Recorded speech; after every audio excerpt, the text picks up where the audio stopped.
Robert Luna, Sheriff of Los Angeles County. Regarding our deployment, we still have well over 1,000 of our Los Angeles County deputies out there working on 12-hour shifts. We have 172 California Highway Patrol officers. I'd like to thank the Commissioner who was with me yesterday, Sean DeRee, for all of his assistance. I also want to thank Major General Beavers. I was with him as well, and he has fortunately been able to increase the amount of National Guard assistance that he is giving us to up to 600. And he told me yesterday if we need more, we can ask for more, and we are strategically looking at that, analyzing it, and we'll ask as needed. Evacuations, we have approximately, and this is some good news because it's dropped, we have over 92,000 people who are under evacuation orders and approximately 89,000 people who are under evacuation warnings. I want our community to know this, and Chief Maroney did talk about this for a second. In every conversation we're having about evacuations, warnings, whether they're going to implement them or take them away, the conversation about repopulation is on all of our minds. I know that we are attending, staff's attending community meetings, whether they be out in the Palisades Fire area in Malibu for us at LA County Sheriffs, in the Altadena area. We are hearing our community loud and clear, and we want to get you in there as soon as possible. But I want to reiterate what is holding us up. This is very important. We are still, for the Altadena area, we are in the third day of grid searching. It is a very grim task, and we, unfortunately, every day we're doing this, we're running across the remains of individual community members. That is not easy work, very sad to report, and I believe that work is not only going to continue, but I believe will continue to find remains. So please be patient with us. People are saying, I just want to go look at my house and I want to see what's left. We know that, but we have people literally looking for the remains of your neighbors. Please be patient with us. There's a lot of hazards in the area still. The area has not been rendered safe. Please be patient with us. And then we have the potential of crime scenes. And I'm not saying that's what it is. I'm just saying we have to think ahead because we can't go back from that. So please be patient with us. The curfew is still in effect, 6 p.m. To 6 a.m. for specifically the mandatory evacuation areas in both the Palisades impacted area and the Eaton Fire impacted areas. Those are subject to change depending on need, one way or another. We understand, again, that people want to go back, but it is dangerous to do so, and we will not put anybody's safety at risk. I want to talk about arrest for the LA County Sheriff's area. Overnight, we had several other arrests. It brings it up to a total of 34 in our geographic area. We have 30 in the Eaton Fire area, and we have 4 in the Palisades area. Last night specifically, again, for LA County Sheriff's jurisdiction, we arrested 4. 2 were for curfew violations. 2 were arrested for 1 drone incident. To my knowledge, we have now had 2 specific drone incidents that have resulted in 3 arrests. So as I talk to our community again, if you do not have business in the evacuation areas, do not go there. Please, you're infringing upon the work that our first responders need to attend to. And I do want to say, when I talk about these arrests, I want to clarify not all of them are for burglary or looting or for curfew violations. But it is very important when I say stay out, we are arresting people who are not supposed to be there, who do not live there, who are in possession of narcotics. We've arrested several with guns. And yeah, I'm going to tell you something. If our deputies being very proactive in these areas, stopping people in a constitutional manner as always, making sure that they're supposed to be there and you have narcotics on you and you have a gun on you. In police work, we call that a clue. Something's wrong there. So that's why we're arresting people. Our search and rescue missions, through the 2 days, we have searched 1,874 properties. In regards to deaths, and again, I want to clarify, this is for the Los Angeles County area of responsibility. We have confirmed 21 deaths, 16 in the Eaton fire area, and 5 in the Palisades area. And sadly, yes, unfortunately, I anticipate the number to go up.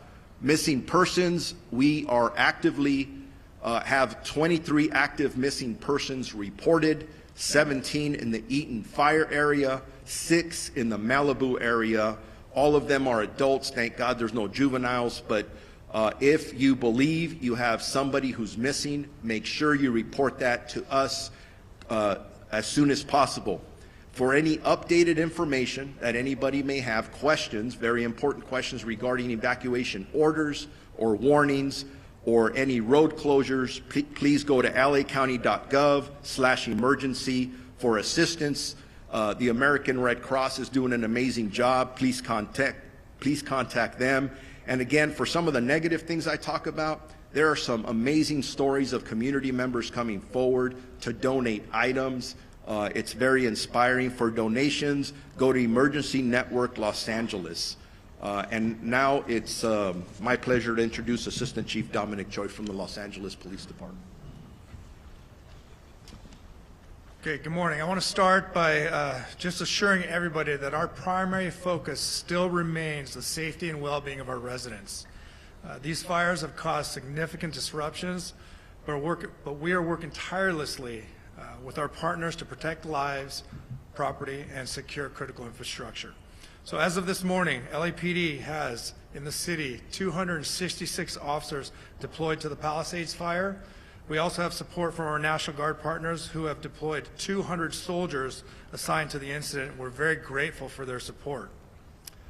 We also have dedicated resources investigating our missing persons reported. So at this time, as of this morning, 6 a.m., we have a total of 26 people reported missing in the city of Los Angeles. 17 of those individuals have been located safely.